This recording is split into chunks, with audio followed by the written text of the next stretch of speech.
उसमें ऐसी कोई चीज़ नहीं है जो आप अपने घर पे नहीं सिखा सकते हैं बच्चे को।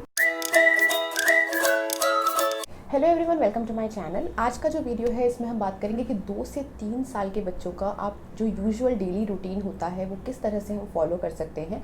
मेरी बेटी ने लास्ट ईयर ही 3 साल कंप्लीट किया था, तो उस वक्त बिल्कुल नॉर्मल सिचुएशन थी। तो उसके रूटीन में प्ले स्कूल, आउटडोर टाइम सब कुछ इंक्लूडेड है। तो पहले मैं वो रूटीन आपसे शेयर करूँगी जो यूजुअली होता है। उसके बाद अभी की जो सिचुएशन चल रही है, अभी के जो बच्चे हैं जो बाहर नहीं जा पा रहे हैं, प्ले स्कूल नहीं जा पा रहे हैं, तो ऐसी सिचुएशन में आप प्ले स्कूल वाला माहौल आप घर पे कैसे क्रिएट कर सकते हैं, आप किस तरह से रूटीन फॉलो कर सकते हैं, वो भी मैं आपके साथ शेयर करूंगी। तो आइए शुरू करते हैं। हमने अपनी बेटी को प्ले स्कूल में एडमिशन कराया था जब वो 1 साल 10 महीने की थी।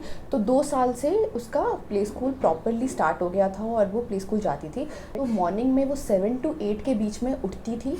उठने के विदिन 1 घंटा, मतलब 1 घंटे के अंदर अंदर वो अपना नाश्ता कर लेती थी। तो नाश्ते के जो ऑप्शंस होते हैं, मेरे पहले के वीडियोस में भी देखा होगा कि मैं बहुत ही बेसिक ऑप्शंस जो बच्चे का पेट भर दे, मैं वही नाश्ता देती हूँ मॉर्निंग में। क्योंकि मॉर्निंग में मेरे पास भी बहुत ज़्यादा टाइम नहीं होता है कि मैं वैरायटी दे पाऊँ।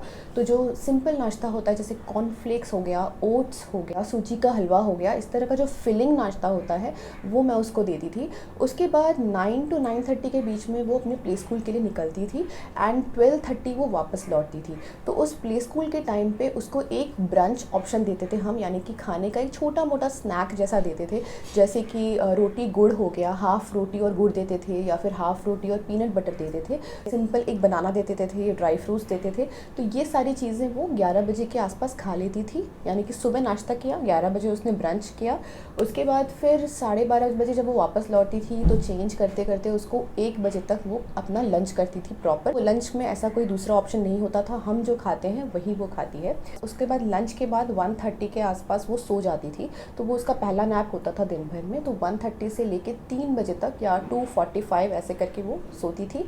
उठने के बाद थोड़ा खेला, थोड़ा टैंट्रम्स दिखाया, बिकॉज उसकी एक आदत थी कि उठने के बाद वो बहुत ज़्यादा रोती थी। तो वो हैंडल करते करते अराउंड 15-20 मिनट्स उसके निकल जाते थे। 4 बजे के आसपास वो मिल्क लेती थी हॉर्लिक्स डालकर। 2 साल के बच्चों को आप सप्लीमेंटल ड्रिंक दे सकते हैं। उसके बाद फिर उसका आउटडोर बाहर जाने का टाइम हो जाता था। दिन लंबा है तो हम उसको 4:30-5 बजे के आसपास बाहर भेज देते थे एंड 5 to 6 तक वो रहती थी, उससे ज़्यादा नहीं रहती थी बाहर। अगर वो मिल्क पी के बाहर गई है तो हम उसको बाहर में थोड़े बहुत फ्रूट्स दे देते थे, ताकि जब घर आने का टाइम हो तो वो फ्रूट्स खा के आ जाए। तो शाम के 6 to 8 के टाइम पर मैं उसके साथ फ्लैश कार्ड्स करती थी, या फिर जो डिफरेंट गेम्स उसके साथ ब्लॉक्स खेलती थी, या डिफरेंट गेम्स खेलते थे हम।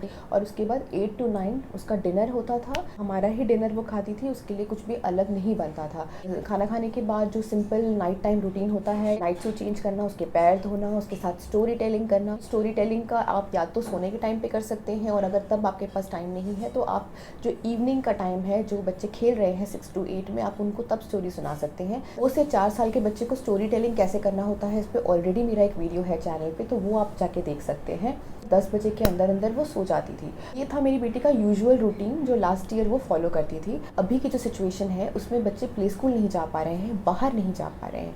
तो ऐसी सिचुएशन में आपको किस तरह से प्ले स्कूल की जो एक्टिविटीज़ है वो आपको घर पे करानी है। आप हमेशा अपने बच्चे के रूटीन में स्कूल से रिलेटेड कोई भी एक्टिविटी मॉर्निंग के टाइम पे ज़रूर रखिए, बिकॉज प्ले स्कूल का पर्पज़ ही ये होता है कि बच्चे स्कूल के लिए रेडी हो जाते हैं। 9 to 12 उनका स्कूल टाइम होता है। तो आप उनको उस टाइम पर ही थोड़ा बहुत 1 घंटा सही, आधा घंटा ही सही, उनको प्ले स्कूल की एक्टिविटीज़ लेके बैठिए उनके साथ। स्कूल की एक्टिविटीज़ आपने ऑलरेडी मेरे चैनल पे आपको मिल जाएंगी। जो पार्ट 1 पार्ट 2 करके मैंने शेयर किया था, अपनी बेटी का रिपोर्ट कार्ड शेयर किया था, उसमें डिटेल्ड एक्टिविटीज़ दी हुई हैं। आपको उसी में से एक्टिविटीज़ उठानी है और अपने बच्चे को करानी है। तो अब ये 9 to 12 अब प्ले स्कूल में तो बच्चे कर लेते हैं, बिकॉज बच्चे घर से बाहर होते हैं। घर पे बच्चा आपके साथ 15 मिनट से ज़्यादा, आधे घंटे से ज़्यादा नहीं बैठेगा पढ़ाई करने के लिए, तो आपको उनको कराना भी नहीं है। जो चीज़ बच्चा 3 घंटे के प्ले स्कूल में सीख रहा है, आप उसका टाइमिंग स्प्लिट करके मॉर्निंग टाइम कर दीजिए और इवनिंग टाइम कर दीजिए। कुछ चीज़ें आप मॉर्निंग में सिखा सकते हैं और कुछ कुछ चीज़ें आप रात में सिखा सकते हैं। तो हमेशा 3 रूल याद रखिए कि बच्चों का स्क्रीन टाइम सबसे मिनिमल होना चाहिए इस टाइम पर।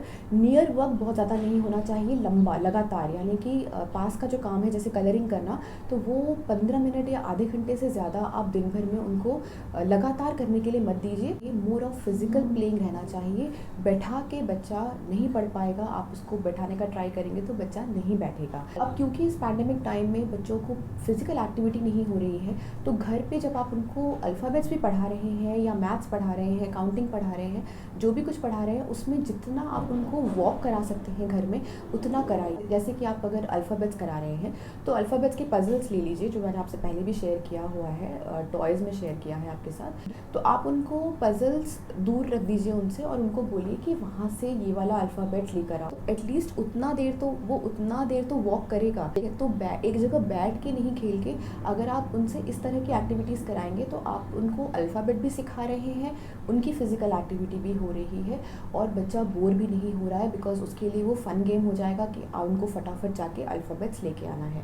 तो आपको सारी ही एक्टिविटी में इस तरह की फ़न से रिलेटेड या फिज़िकल एक्टिविटी से रिलेटेड आपकी एक्टिविटीज़ होनी चाहिए। हम पूरे 3 घंटा लगातार तो बच्चे के साथ नहीं बैठ सकते हैं, बिकॉज और भी काम होते हैं घर पे। तो आपको क्या करना है कि जब आप उनके साथ हैं तो आप उनको फ्लैश कार्ड्स या फिर अल्फ़ाबेट्स, जो भी आपका जिसमें रोल है, आपको जो पढ़ाना पड़ेगा, आप उनको वो कराइए। उसके बाद आधा घंटा आपने करा लिया, फिर नेक्स्ट आप उनको थोड़ा सा इंगेज करने के लिए कोई भी पेंटिंग दे दीजिए, कोई भी ड्राइंग बुक दे दीजिए ड्राइंग करने के लिए, या फिर वाइट बोर्ड उनको दे दीजिए, ताकि वो अपना इंगेज रहें और आप अपना थोड़ा आधा घंटा अपना काम निपटा सकते हैं।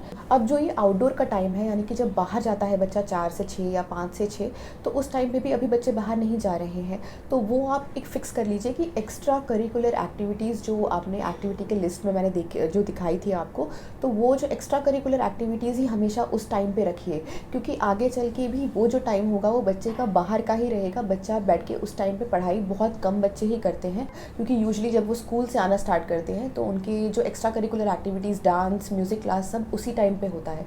तो हमेशा वो अभी से ही फॉलो करिए कि आप 4 से 6 आप बिल्कुल बच्चे को फ्री रखिए एक्स्ट्रा करिकुलर एक्टिविटीज़ के लिए। घर के जो एक्टिविटीज़ हैं उसमें आप उनको इन्वॉल्व कर सकते हैं, तो वो उनका प्रैक्टिकल लाइफ भी हो जाएगा और तो बहुत ज़्यादा आई पे स्ट्रेस नहीं पड़ेगा, और आउटडोर एक्टिविटीज़ जो होती हैं तो वो उसके जैसा ही उनको लगेगा। डांस आप करा सकते हैं, आप म्यूज़िक करा सकते हैं उस टाइम पर, आप थोड़ा बहुत राइम्स बच्चों को दिखा सकते हैं। 2 साल का बच्चा 15 मिनट का टीवी देख सकता है, स्क्रीन टाइम उसका अलाउड रहता है, तो आप वो उसको थोड़ा बहुत उसी टाइम पे दिखा सकते हैं, ताकि वो उसका फिक्स हो जाए कि उस टाइम पर ही उसको ये सब करना है। इवनिंग के टाइम पे जैसे बहुत बार हमें होता है कि हमें कुकिंग करनी है, मान लीजिए डिनर का बनाना है और बच्चे के साथ हमें बैठने का टाइम नहीं है, तो या तो अपने दूसरे फैमिली मेम्बर को बोलिए उनके साथ बैठने के लिए, या फिर आप उनको किसी दूसरे एक्टिविटीज़ में, जैसे ब्लॉक्स हो गया, पज़ल्स हो गया, पज़ल में भी जो बिल्डिंग ब्लॉक्स वाले पज़ल्स होते हैं, जैसे कि अल्फ़ाबेट वाला मैंने बताया आपको, तो इस तरह की चीज़ें आप उनको दे दीजिए ताकि वो इंगेज रहेंगे, वो अपना खेल लेंगे उसमें। पूरे दिन भर में उनको 1 घंटा भी दे देते हैं प्ले स्कूल के एक्टिविटी से रिलेटेड काम करवाने में, तो एटलीस्ट उनका ये चीज़ मेंटेन रहेगा। आपको स्ट्रेस लेने की ज़रूरत नहीं है कि अगर 3 घंटे का प्ले स्कूल होता है तो बहुत कुछ सिखाते होंगे और आप घर में नहीं सिखा पाएंगे, ऐसा बिल्कुल भी नहीं है। आपने वो एक्टिविटीज़ में देखा होगा, जो लिस्ट है मेरे पास, तो उसमें ऐसी कोई चीज़ नहीं है जो आप अपने घर पे नहीं सिखा सकते हैं बच्चे को। धीरे धीरे बच्चों के डेज़ में एक्टिविटीज़ को इंट्रोड्यूस करिए। नया एक्टिविटी सीखने में हो सकता है बच्चे को 1 हफ़्ता लग जाए या 2 हफ़्ता लग जाए, पेशेंस लेके सिखाइए, बच्चा सीख जाएगा। तो आज के लिए बस इतना ही। अगर आप इसी तरह के और वीडियोस देखना चाहते हैं तो प्लीज़ मेरे चैनल को सब्सक्राइब करिए। अगर आप किसी और टॉपिक पे वीडियो चाहते हैं तो वो भी मुझे कमेंट सेक्शन में लिख के ज़रूर बताइएगा। अभी के लिए just stay safe, stay healthy. Thank you.